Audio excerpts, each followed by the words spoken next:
បាទអាញាតគ្រប់យុទ្ធសួរពីមាត់ទូទាំងជននឹងតែងតានិយមមកកតាសាររបស់ក្រុមការងារ KH New SP Plus New ក្តាមកំហំហើយនឹងអាយុឡាត់ព័ត៌មានរបស់គ្នាបងប្អូនយើងគឺកាត់ព្រឹកទៀតហើយជីគ្នាឡើងកតិចកទីនេះដេកចំតិតចំតង2នាក់នេះមិនដឹងបើកបរយ៉ាងម៉េចយ៉ាងម៉ាទេទីតាំងនៅតាមបណ្ដោយផ្លូវជាតិលេខ1គឺចំមុះជ្រូកគោដេក2ដែលស្ថិតក្នុងភូមិថ្មីសកាត់សកលក្រុងស្វាយរៀងនៅខេត្តព្រៀងតតែម្ដងឥឡូវមិនទាន់អីទេគឺនៅវើកនឹងអាចណាអាចកម្រើកអាចសួរនាំអាចដឹងលេចកើតជើងដបងផ្ទះស្បែងមកពីណាទៅណីហ្នឹងតែពេលបើកបរអត់មាននាំគ្នាគិតថាប្រញាប់ទៅណាទេដល់ពេលហើយមកដល់អញ្ចឹងមើលអ្នករណោករនាល2នាក់នេះជិះគ្នាឡើងតិចខ្ទីអស់តែម្ដងបងប្អូនយើងនេះគឺម៉ូតូត្រៀមសង់ប្រហែលតែអានេះ017ហ៎017អានោះ022ហ៎បងអានោះនេះខ្ទេចខ្ទីអស់ទាំងអស់កម្មប្រទេសដូចគ្នាកម្មប្រទេសក្រហមលាយនឹងកម្មដាក់ជាមួយកម្មប្រទេសខ្មៅកាត់ព្រឹកមួយមើលនេះហើយអស់លុយប្រមាណណាឡើងឲ្យខ្ទេចខ្ទីមើលបងប្អូនមើលបើកចឹងនេះមើលកម្មប្រទេសអានឹងអានេះ022ក៏0បានបងអានេះអាត្រៀមសងនេះអានេះផាយសង្ស័យបងនោះមិនទាន់ដាច់នោះមានស្អីនោះទឹមទិញបាទ025ហ៎អានេះ017ហ៎017មើលស្លាកលេខប្រមាត់មើលនៅបងយើងគឺចរាចរណ៍ដែលស្ថិតតាមបណ្ដោយផ្លូវជាតិលេខ1ត្រង់ចំណុចអភូមិថ្មីសកាត់សកលក្រុងស្វាយរៀងខេត្តស្វាយរៀងគឺស្វាយរៀងមួយស្អីគេ 1K7628 ហ្នឹងហើយឡើងក្រហមឆេះក្រហមទុំក្រហមងាំងហ្មងហើយអានេះគឺនេះខៀវញ៉ាញ់អានេះខៀវញ៉ាញ់គឺស្វាយរៀង 1W2228 ហ្នឹងហើយគឺលះគ្នាកាត់ព្រឹកតែម្ដងគឺនោះជនរងគ្រោះនៅកន្លែងនោះកំពុងតែឈឺអានឹងមិនស្រួលទេអានឹងមិនដូចបុកលហុងបុកក្តាមបុកបកាបុកមឹកទេបុកគ្នានឹងឈឺណាស់ហើយខំម៉េះតិចទៅណាបងប្អូនយើងគឺនៅក្នុងហេតុការណ៍គណៈចរាចរណ៍គឺម៉ូតូត្រៀមសង់បុកគ្នាជាមួយនឹងត្រៀមសំដែលស្ថិតនៅតាមបណ្ដោយផ្លូវជាតិលេខ1ត្រង់ចំណុចភូមិថ្មីសកាត់សកលក្រុងស្វាយរៀងខេត្តស្វាយរៀងតតែម្ដងកន្លែងនេះមកបុកដល់នេះក្នុងកាលមុនបុកនៅមុខចំមុះជ្រូកឥឡូវនេះបុកខាងក្រៅចំមុះម្ដងបុកកប៉េះគូតម្ដងមើលហើយបុកចំមុះបុកឈឺរហូតឥឡូវមកបុកពីក្រោយម្ដងមើលឈឺអត់ឥឡូវមកបុកពីក្រោយឈឺដដែលថាក៏មកអើយបោកតែបុកចឹងមើលទៅមើលស្ថានភាពទៅមិនដឹងបើកបរយ៉ាងម៉េចទេមិនដឹងថាបច្រាស់ទិសគ្នាឬស្របទិសគ្នាទេនេះហើយក៏អរគុណបងខាងសមត្ថកិច្ចចរាចរណ៍ថ្ងៃហ្នឹងឯកសន្តានថ្មីទាំងអស់មិនខ្ញុំចង់ញាក់តើចង់ញាក់តើខាងចរាចរណ៍ហើយខាងប៉ុស្តិ៍រដ្ឋបាលដូរឯកសន្តានថ្មីញាក់ឲ្យព្រឺតមកយើងបងថ្ងៃហ្នឹងមកដូរឯកសន្តានស្អាតនេះតាមានទេអ្នកបងស្អាតជាងរកដងឃើញអាវពណ៌ផ្ទៃមេឃដូចខ្ញុំនេះឥឡូវថាថ្ងៃហ្នឹងថាអាវណាពណ៌ឯណាឡើងលឹងហ្មងនោះឥឡូវយើងឃើញថាជនរងគ្រោះគឺនៅទីតាំងកាត់ហានៃក្រុមការងារបានឲ្យក្រុមការងារតាក់តងឡានពេទ្យរួចហើយហ្នឹងហើយចាំតិចទៅ2ម៉ោងទៀតមកដល់ហើយនោះពងឲ្យវើកហើយនៅណាទៅមិញជិះស្របទិសគ្នាក៏ច្រាស់គ្នាម៉ូតូឃើញវាច្រាស់គ្នាអាពេលវិលមកដល់ម៉ូតូវាច្រាស់គ្នាណាត្រង់វាមកឡៃឈោងលក់ដែរបាទពូអញ្ចឹងម្នាក់នោះដេកលើម៉ូតូក្បាលទៅកើតមុខបកាប់មុខនោះបាទម៉ូតូមកជួយលើកចេញតើឥឡូវនៅណាខ្លះហ្នឹងនៅមួយនៅចកអត់អីនេះលូនៅក្តាញ់នោះម៉ោង7កន្លះហើយអូទៅមរូចទេចឹងឡើងទៅទាំងអស់ធ្វើម៉េចឈ្នះហើយបោះជីមកនៅប្រិមិត្តយើងហើយនិយាយចំទៅផ្លូវជាតិលេខ1ចង់និយាយថាគឺមួយថ្ងៃដូចជាស្ទះដល់តែសំខាន់បុកក៏បុកអីយ៉ាងដែរឥឡូវនេះបងសមត្ថកិច្ចថានៅមុខតំបន់សេដ្ឋកិច្ចពិសេសជីលូកំពុងតែស្ទះឥឡូវស្ទះក៏ស្ទះអាបុកក៏បុកនេះបងប្អូនណាឃើញភិនភាកនេះមកយកទៅពេទ្យផងហើយទៅធ្វើការនៅណានៅគីឡូទៅណាពួកនឹងបាក់ទៀតងាយទេអីមិនទេអីមិនជីច្រាស់ទិសគ្នាក៏ស្របទិសគ្នាអូនત્યાંនៅចេកជើងចេកជើងក៏ចេកលិចចេកខាងជើងចោចេកមិនចេកជើងចោទេចេកនៅខាងជើងកាត់ចេកហ៎ចេកស្អីរៀងនេះហុំទៅទាអូទៅទាកាត់ចេកទៅជើងព្រៃឆ្លាក់វិញជើងតិចបាទខាងជើងព្រៃឆ្លាក់ទៅទាជើងខាងទឹកនេះគឺនៅចោនេះជួរដល់មើល634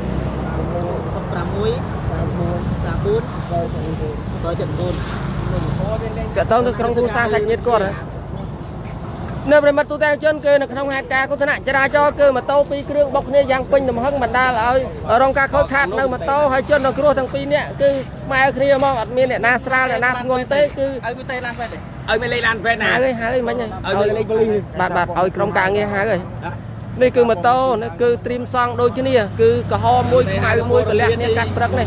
នេះគឺត្រៀមសង់គឺស្វាយរៀង 1K 76 28ហើយជាមួយនឹងត្រៀមសង់នៅខាងនោះគឺស្វាយរៀង 1W 52 28នឹងប្រលះគ្នាកម្មប្រទេសដូចគ្នាគឺតិចម៉ត់លែវតែម្ដងឡានពេទ្យមកយ៉ាងនេះហ្នឹងហើយអរគុណឡានពេទ្យបានមកដល់ហើយហ្នឹងហើយយកទាំងពីរហ្នឹងហ្មងវិចដាក់ចប់ធ្វើនំសហ្មងទៅអើយលោកហើយលោកទាំងនិយាយថាម៉េចទេម្នាក់ដូចអត់មានប្រុងប្រយ័ត្នអត់មានចូលរួមគ្រប់ច្បាប់ចរាចរណ៍អត់មានមើលគ្រប់ Telegram អត់មានមើលPage Facebook ក្រុមការងារផ្សាយរាល់ថ្ងៃទេយ៉ាងមានតែងាប់ឯងក្បែរងាប់ឯនឹងពិការហើយចុះអត់ខ្លាចទៅអីលោកហ៎អត់ខ្លាចទៅអីម្សិលមិញប្រហែលករណីងាប់ផងរបួសផងយកទៅពេទ្យផងពិការផងហើយមើលទៅបងប្អូនយើងបើកតិចមិនមែនដល់ថ្នាក់ហ្នឹងទេនេះមិនមែនតិចទេអតិតាំងដែលស្ថិតនៅតាមបណ្ដោយផ្លូវជាតិលេខ 1 ត្រង់ចំណុចចមោះជ្រូកគោដេក 2 ឡានពេទ្យមកពីក្រោយដែលស្ថិតនៅក្នុងភូមិថ្មីសកាត់តកក្រុងនៅខេត្តរៀងតតែម្ដងគឺនៅក្នុងហេតុការណ៍គ្រោះថ្នាក់ចរាចរណ៍គឺម៉ូតូ 2 គ្រឿងបុកគ្នាយ៉ាងពេញទំហឹងបណ្ដាលឲ្យមានជនរងគ្រោះ 2 នាក់ហ្នឹងហើយម៉ូតូម្នាក់មួយគឺរបួសទាំង 2 តែម្ដងបុកនេះបុកកំទេចចោលហ្មងមើលទៅបានមិនទេលោកទៅទេទៅច្បាយលីទេទៅអីគេបែតទេទេយាយទេហៅមកហ្នឹងខ្ញុំទេទៅច្បាយលីពេញគ្រប់ Telegram ខ្ញុំទេទៅច្បាយលីតើបាទនៅក្នុងគ្រប់ Telegram មានទេទៅនោះឥឡូវយើងឃើញថាពីរទេមើលលើកអ្នកគ្រូពេទ្យលោកគ្រូពេទ្យបានមកដល់ដើម្បីយកជនរងគ្រោះទាំង 2 នាក់ហ្នឹងយកតាណាទេយកទៅស្ងោជ្រូកដឹងយកតាណាមិនដឹងទេបើជីនិយាយស្ដាប់ប្រាប់តាមហ្មងពួកវិញខ្ញុំឲ្យបងឯងច្រកឯងឋានរបស់កាយវងនេះដេកលើស្រុកម៉ូតូពួកឲ្យចូលលក់នឹងរត់បានតែ7ប្រុចនៅព្រះបន្ទូចាជនគឺនៅក្នុងបាទនៅក្នុងហេតុការណ៍គ្រោះថ្នាក់ចរាចរណ៍គឺម៉ូតូ 2 គ្រឿងបុកគ្នាយ៉ាងពេញទំហឹងមកដល់ឲ្យមានអ្នករបួសទាំងសងខាងតែម្ដងគឺម៉ូតូម្នាក់មួយគ្រឿងជិះម្នាក់ហ្នឹងគឺបុកគ្នាទាំង 2 នាក់គឺដេកស្ដោកទាំង 2 ហ្មងកុំឲ្យថាបុកហើយអានេះរបួសស្រាលនោះរបួសធ្ងន់អីចឹងបាក់សងគ្នាអញ្ចឹងឥឡូវបុកឲ្យស្មើគ្នាហ្មងទៅពេទ្យដេករៀងខ្លួនម៉ូតូខូចរៀងខ្លួនយកធ្វើរៀងខ្លួនណានោះកម្មប្រទេសដូចគ្នាឡើងតិចទីអស់នឹងហើយឥឡូវយើងឃើញថារថយន្តសង្គ្រោះបន្ទាន់នៃមន្ទីរពេទ្យបឹងឯកខេត្តស្វាយរៀងក៏បានមកដល់ទីតាំងកាត់ហេតុដើម្បីលើកជនរងគ្រោះទាំង 2 នាក់យកទៅសង្គ្រោះហើយនឹងអត់អីទេនៅគាត់បុកមកសងល់ទេអានឹងដូចយើងនេះចឹងចុចមកទ្រីបទៅតាមមកសងល់ទៅដល់ពេទ្យដាក់សរោម 2 កផ្លោក 3 កផ្លោកហ្នឹងរស់ឡើងវិញមិនអីទេវើកវិញហីអូយឈឺណាស់មួយនេះអូយមិញឈឺណាស់បើហើយអាបុកនឹងពូធ្លាប់បុកឲ្យឈឺណាស់សួរអ្នកគ្រូពេទ្យដេប្រហែលធ្នេឈឺចងាប់នេះជនរងគ្រោះគឺមួយនៅតាទាចេកមួយទៀតនៅចកហ្នឹងហើយបងប្អូនសាច់ញាតិឃើញក្រុមការងារកំពុងធ្វើការផ្សាយផ្ទាល់ឬនៅក្នុងក្រុម Telegram អាចមកមើលជនរងគ្រោះនៅមន្ទីរពេទ្យផងនេះហើយនេះមួយទៀតពេទ្យខែយើងនៅទីតាំងកាត់ហេតុស្ថិតនៅតាមបណ្ដោយផ្លូវជាតិលេខ 1 ត្រង់ចំណុចខាងក្រៅចមោះជ្រូកមិនមុខទេក្រៅចមោះជ្រូកគោដេក 2 ដែលស្ថិតក្នុងភូមិថ្មីសកាត់នគរក្រុងស្វាយរៀងនៅខេត្តព្រៀងទាល់តែម្ដងគឺនៅក្នុងហេតុការណ៍គ្រោះថ្នាក់ចរាចរណ៍គឺម៉ូតូ 2 គ្រឿងណាបុកគ្នាបណ្ដាលឲ្យ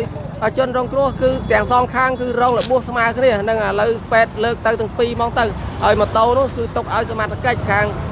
ប៉ុស្តិ៍រដ្ឋបាលសកាត់សខឬក៏បងខាងសមត្ថកិច្ចអត្តការក្រុងស្វាយរៀងឬខាងចរាចរណ៍យកទៅខ្ញុំដឹងទេខ្ញុំទៅផ្ទះហើយនឹងនិយាយប្រាប់តាមហ្នឹង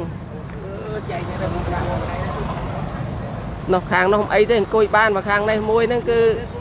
ដេកស្ដោកហើយស្ងល់ហើយ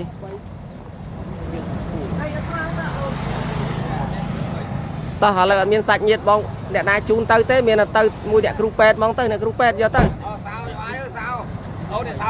នឹងប្រិមិត្តយើងហើយឥឡូវយើងសូមបញ្ចប់ការ live ទៅប៉ុណ្្នឹងដោយសារតែជនរងគ្រោះទាំង 2 នាក់ត្រូវបានយកទៅពេទ្យហើយចំណែកឯម៉ូតូគឺទុកឲ្យបងសមត្ថកិច្ចប៉ុស្តិ៍រដ្ឋបាលសង្កាត់សខ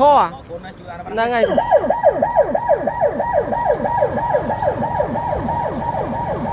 នឹងអរគុណប្រិមិត្តទូទាំងជនដែលតែងតែនិយមមកកណ្ដាលខ្សែរបស់ក្រុមការងារ KH Plus New កដាមក្រហម Post New SP Plus New ហើយនឹងយូឡាតព័ត៌មាននៅគណៈបដិវត្តមានខ្ញុំបាទយូឡាតសូមបញ្ចប់ការ live ទៅប៉ុណ្ណេះអរគុណជម្រាបលាអូនមួយចង់រឿងចង់ខឹងខ្ញុំថាក្រោយទៀតលើអូនទេ